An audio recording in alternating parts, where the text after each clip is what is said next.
Hello दोस्तों, आप सभी का स्वागत है आपके अपने YouTube channel education wire LMP में। आज हम लोग एनवायरनमेंट के कुछ महत्वपूर्ण प्रश्नों को हल करेंगे। ये प्रश्न आपके टेट और सीटेट एग्जाम के लिए काफ़ी महत्वपूर्ण हैं। तो स्टार्ट करते हैं। पहला प्रश्न, निम्न में रबी की फसल है। ऑप्शन ए धान, चना, ऑप्शन बी गेहूँ, मक्का, ऑप्शन सी मक्का, धान और ऑप्शन डी चना, गेहूँ। तो यहाँ पे आपका सही उत्तर क्या हो जाएगा? ऑप्शन डी चना और गेहूँ रबी की फसल है। अगला प्रश्न, पौधों को वायुमंडल का शुद्धिकरण कहा जाता है, क्यों? श्वसन की क्रिया होती है, वाष्पोत्सर्जन की क्रिया होती है, प्रकाश संश्लेषण की क्रिया, या ये सभी। तो पौधों को वायुमंडल का शुद्धिकरण कारक क्यों कहा जाता है? क्योंकि ये क्या करते हैं? प्रकाश संश्लेषण की क्रिया करते हैं, कार्बन डाइऑक्साइड ग्रहण करके और ऑक्सीजन मुक्त करते हैं, इसलिए इनको शुद्धिकारक कहा जाता है। अगला प्रश्न, तरुण भारत संघ के राजेंद्र सिंह को किस कार्य के लिए रमन मैग्सेसे पुरस्कार दिया गया था? जल संरक्षण, सामुदायिक वानिकी, वनों के संरक्षण या सौर ऊर्जा के लिए? तो तरुण भारत संघ के जो राजेंद्र सिंह थे, इनको जल संरक्षण के लिए रमन मैग्सेसे पुरस्कार दिया गया था। इन्हें जल पुरुष भी कहा जाता है। राजेंद्र सिंह को जल पुरुष भी कहा जाता है। अगला प्रश्न, कौन सी गैस अधिकतम भूमंडलीय तापमान वृद्धि के लिए उत्तरदायी है? Option A chlorofluorocarbon, option B methane, option C carbon dioxide और ऑप्शन डी नाइट्रस ऑक्साइड।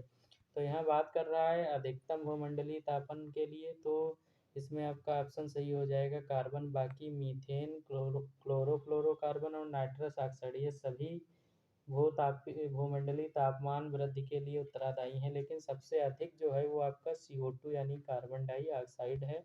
तो ऑप्शन सी सही हो जाता है। अगला प्रश्न देखते हैं। घरेलू मवेशी तथा भेड़ किस हरितगृह गैस के उत्पादन के लिए उत्तरदायी हैं? ओजोन, नाइट्रस ऑक्साइड, क्लोरोफ्लोरोकार्बन और मीथेन। तो जो घरेलू मवेशी या भेड़ हैं वो मीथेन का उत्पादन करते हैं, जो ये आपका हरित गृह गैस है यानी ग्लोबल वार्मिंग को बढ़ाने वाली गैस है। अगला देखते हैं। वनों के कटान के प्रमुख कारण हैं वन्य जीवों के प्राकृतिक आवास का विनाश, जल चक्रण पर प्रभाव या मृदा अपरदन। तो यहाँ पूछ रहा है वनों के कटान से के क्या परिणाम हो रहे हैं? तो पहला है वन्य जीवों के प्राकृतिक आवास का विनाश, जल चक्रण पर प्रभाव, मृदा अपरदन। और इसको कोड किया गया है, यानी वो कह रहा है यहाँ पहला और केवल पहला, पहला और दूसरा, केवल तीसरा, और है पहला दूसरा तीसरा। तो अगर बात करें वनों के कटान से, तो ये तीनों जो है प्रभाव हो रहे हैं, यानी पहला दूसरा तीसरा ये तीनों कारण हैं। तो इसका डी ऑप्शन सही होता है। अगला प्रश्न देखते हैं। नदी मुहाने के लक्षण हैं ताज़ा एवं खारा जल, समृद्ध जैव विविधता, अधिक उत्पादकता, ये सभी। तो अगर बात करें नदी मुहाने जो होते हैं, तो ताज़ा एवं खारा जल भी होता है, समृद्ध जैव विविधता पाई जाती है। जैसे एग्जाम्पल ले सकते हैं सुंदरबन डेल्टा जो बनाया जाता है गंगा के द्वारा। और अधिक उत्पादकता, क्योंकि नदियों के द्वारा जो मिट्टी लाई जाती है उसमें अधिक जो है उत्पादकता भी होती है, यानी ये सारे लक्षण नदी मुहाने के होते हैं। अगला प्रश्न देखते हैं। खाद्य श्रृंखला द्वारा घातक रसायनों की निरंतर बढ़ती मात्रा कहलाती है पारिस्थितिकी संतुलन, जैव सांद्रण, खाद्य स्तर और जैव अपघटन। तो खाद्य श्रृंखला द्वारा घातक रसायनों की निरंतर बढ़ती मात्रा क्या कहलाती है? तो ये आपका जैव सांद्रण कहलाती है। ऑप्शन बी सही होता है। अगला प्रश्न देखते हैं। केदारनाथ अभ्यारण्य निम्न के लिए जाना जाता है, किसके लिए? बाघों के लिए, हाथियों के लिए, पक्षियों के लिए, कस्तूरी के लिए। तो ये जो आपका केदारनाथ अभ्यारण्य है ये कस्तूरी के लिए जाना जाता है, और कस्तूरी जो है वो मृग से प्राप्त होती है, हिरण से प्राप्त होती है। अगला प्रश्न देखते हैं। किस मृदा में जल धारण क्षमता अधिक होती है? तो बात करें किस मृदा में जल धारण क्षमता सबसे अधिक होती है? ऑप्शन ए दोमट, ऑप्शन बी बलुई, ऑप्शन सी चिकनी और ऑप्शन डी बारीक बालू। तो इसका आपका सही उत्तर क्या हो जाएगा? जो चिकनी मिट्टी होती है उसमें जल धारण की क्षमता सबसे अधिक होती है। ऑप्शन सी सही होता है। और इसका प्रयोग आपके मिट्टी के जो बर्तन बनाने में सबसे ज़्यादा किया जाता है। अगला प्रश्न देखते हैं। भारत में हरित क्रांति का जनक कहा जाता है प्रोफेसर बीरबल साहनी को, डॉक्टर एम.एस. स्वामीनाथन को, प्रोफेसर M.O.P. आयंगर को और डॉक्टर वी कुरियन को। तो बात करें यहाँ हरित क्रांति के जनक, तो डॉक्टर M.S. स्वामीनाथन को कहा जाता है।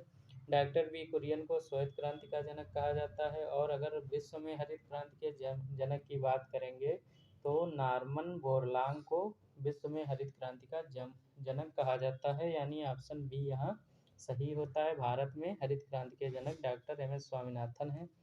अगला प्रश्न देखते हैं, बर्फ पर अंडे देने वाला पक्षी है।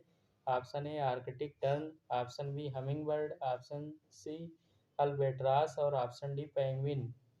तो यहाँ आपका क्या सही उत्तर हो जाएगा? पेंगुइन जो है वो बर्फ पर देने वाला पक्षी है, ये ध्रुवों पे पाया जाता है। अगला प्रश्न देखते हैं, आर्कटिक मरुस्थल किसका दूसरा नाम है?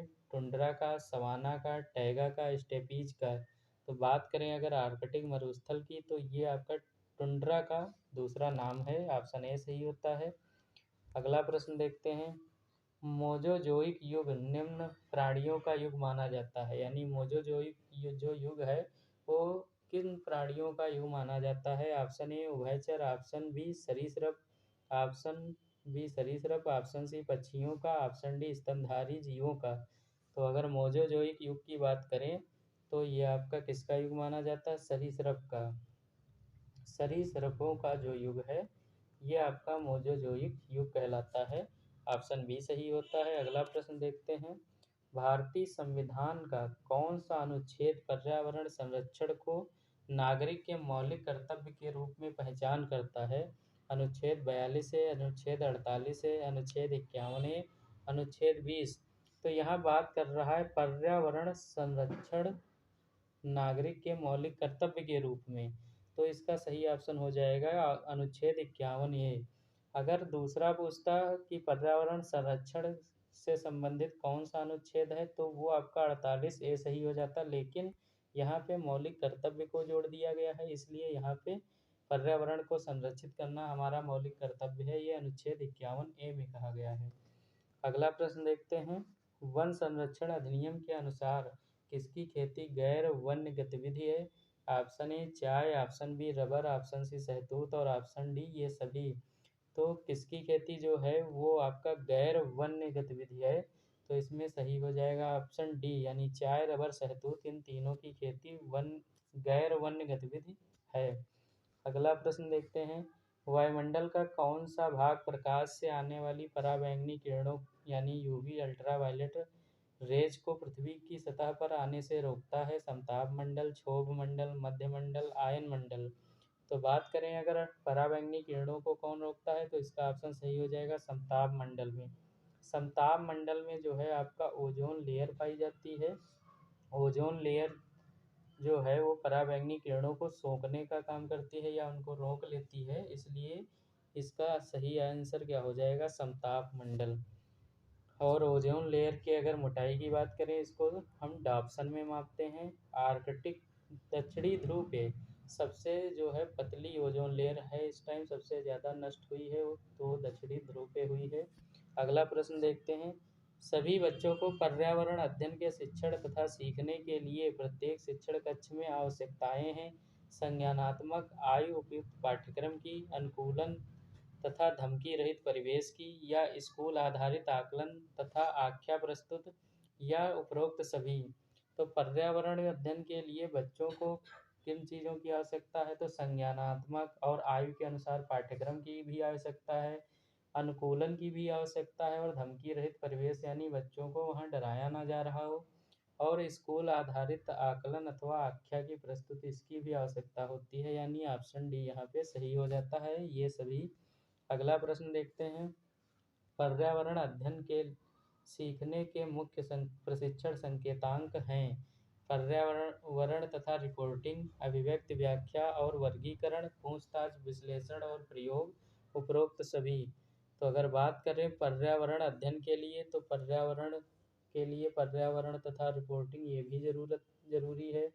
अभिव्यक्ति भी करना यानी अपने विचारों को प्रस्तुत करना, व्याख्या उनकी करना, चीज़ों का वर्गीकरण करना और पूछताछ करना, विश्लेषण करना और प्रयोग करना, ये सारे जब चीज़ों को अपनाते हैं तो पर्यावरण के अध्ययन जो है वो प्रशिक्षण से संकेतांक कहलाते हैं। तो यानी उपरोक्त सभी आंसर सही हो जाएगा।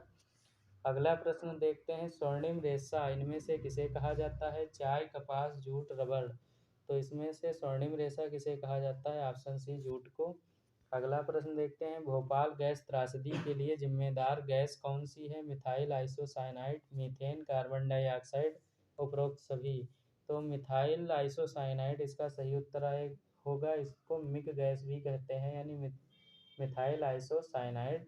और ये भोपाल गैस त्रासदी आपका 1984 में हुई थी, जिसमें मिथाइल आइसोसाइनाइड जो है लीकेज हो गई थी। अगला प्रश्न देखते हैं, कटीली झाड़ियाँ पाई जाती हैं। ऑप्शन ए गर्म तथा आर्द्र विषुवतीय जलवायु में, गर्म तथा शुष्क मरुस्थलीय जलवायु में, शीतल ध्रुवीय जलवायु में, इनमें से कोई नहीं। तो अगर बात करें कटीली झाड़ियों की, तो ये आपका पाई जाती हैं गर्म तथा शुष्क मरुस्थलीय जलवायु में। अगला प्रश्न, शारदा एक्ट का संबंध निम्न में से किससे है? बाल विवाह, दहेज प्रथा, बाल श्रम, अनिवार्य शिक्षा। तो शारदा एक्ट की अगर बात करें तो इसका संबंध किससे है? तो ये बाल विवाह से संबंधित था शारदा एक्ट, जिसमें लड़कियों की आयु को बढ़ा करके 14 वर्ष से 18 वर्ष कर दिया गया था। अगला प्रश्न देखते हैं, विद्यालयीन शिक्षा में सही शिक्षक छात्र अनुपात है। Option A 1:30, option B 1:40, option C 1:50 और ऑप्शन डी 1:60। तो विद्यालयी शिक्षा में शिक्षक और छात्र का क्या अनुपात होना चाहिए? तो इसका सही उत्तर हो जाएगा 1:30, ऑप्शन ए। अगला प्रश्न और ये आज का अंतिम प्रश्न है, चिपको आंदोलन किस राज्य से संबंधित है? छत्तीसगढ़ से, झारखंड से, बिहार से, उत्तराखंड से। तो चिपको आंदोलन आपका उत्तराखंड से संबंधित है।